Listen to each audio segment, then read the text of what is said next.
Arike Ogunbowale getting ready to join us now on the program. She plays in the WNBA with the Dallas Wings, and this season she led the entire league, scoring nearly 23 points per game. So, Arike, it's been a while since we've had a chance to chat, but good to have you again, and welcome to Notre Dame Day. Thank you. I know you've been asked about the 2018 National Championship probably a million times, and spoiler alert, it's not going to end today or probably any time for the rest of your life, but it just never gets old. It was so fantastic. In fact, they told me, I didn't know this, your brother got a tattoo of the Sports Illustrated cover commemorating that moment. So I know we're not the only ones still thinking about it.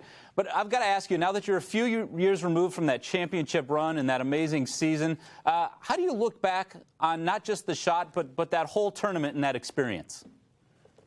Yeah, I mean, the whole tournament just kind of goes into a blur, into one big thing, but it's just great memories. Like anytime, the tournament comes around, I think we're lucky enough that we had a moment that special that every time, it's the NCAA women's tournament, our games are being shown or that shot or whatever, and the team celebrating. So, I'm always reminded of it when it comes down to March. But that was just a moment that I'll never forget, being able to celebrate that with my teammates. And we had a really hard year that year to come out on top and to finish like that. Like, that's forever going to be, in my heart, in my mind. And, that was one of my favorite years of my life.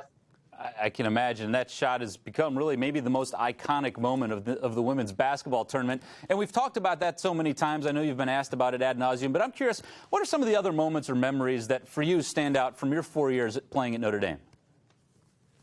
I would say that same year we were playing against Tennessee, and we just lost by 30 points on ESPN to Louisville. So that following Monday, we had another big Monday game on ESPN, and we were trailing by 23 in the first half to Tennessee, which was really bad. But then we ended up coming back and winning by 14. And, I think mostly everyone on my team that year and the fans could say that was one of their favorite games of that season, obviously other than the tournament, because we were down 23. We came back, won by 14 at home.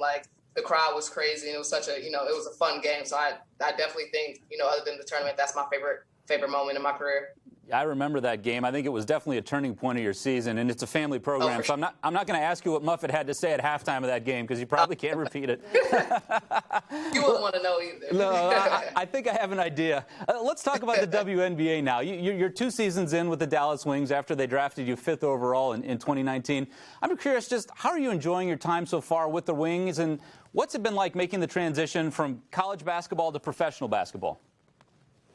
Yeah, I mean, my rookie year was tough just, growing into that position. I had to start at point guard, and, in college, Marina and Jackie played point guard and Lindsay, so I never really played that position, so I really had to play point guard my rookie year. And I think the biggest difference is just the women in the league are much smarter. Obviously, they're more physical, but they're much smarter.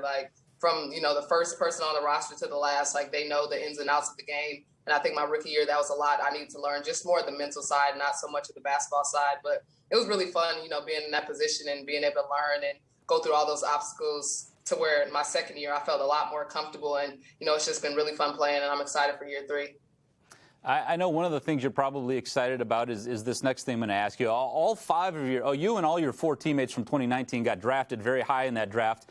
But then Marina got traded to you guys a year ago. I know she's not only a teammate, but one of your best friends. So what's it like being on the floor again with her in the WNBA? I mean, it's great. Even, the first season she was with us was this past summer, and that was in the bubble. So we stayed in the same, we had villas, and I felt like I was in college again. We were roommates. She was right, in the house with me, and we, did everything together just like we did in college. So not much change, but, it's great to have somebody that close to you on the team. And, she knows me, better than anybody that I played with in the league, because I played with her for 4 years. 5, including last summer. So, she knows my game. She knows where I like shots. I know where she likes shots. And like you said, she's one of my best friends. So being able to, not be in the bubble and be able to explore Texas, we'll be vaccinated. So explore Texas and the other cities with each other like we always, like to do in college is going to be perfect. But, playing with her has been really good, and I'm excited for the future. Yeah, you guys are definitely going to have fun. It's the offseason right now for the WNBA, but not for you. I understand you've been playing with Dynamo Kursk in Russia and killing it, averaging better than 15 points per game. Tell me how the international playing experience is different from playing here in the United States, and how's the year going for you? Oh, the year's been good. We'll start finals in about a week. I think on the 23rd we'll start finals, so these are our last games. But it's been really good.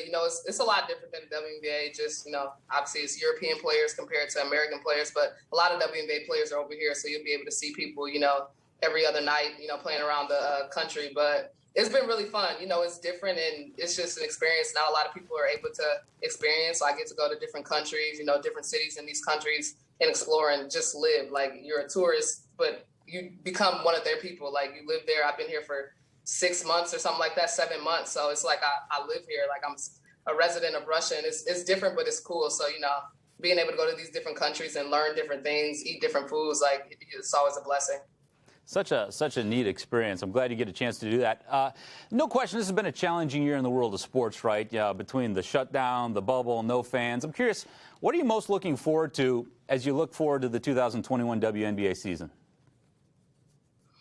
I think just being able to have fans. Obviously, it won't be at 100% capacity, but just even a little bit of fans. Like, over here in my season in Russia, for the first 5 months, we had no fans, but it's been 25% capacity, and even just having some fans in the stands, it makes a lot of difference. I miss that environment and that experience, especially, in Dallas. We have great fans. So I'm just excited to see whoever can come to the games, whatever the state allows, seeing people in the stand and being able to have my family come watch me. Obviously, they weren't able to this past summer in the bubble. So, being able to see family and friends be able to come to games, that's exciting for me. All right, well, Arike, I thank you for joining us today on Notre Dame Day and for getting up. I know the time difference has got to be killing you right now. So appreciate you taking the time and joining us here. Thank you. Thanks for having me. All right. Go Irish. Go Irish always. Always Irish.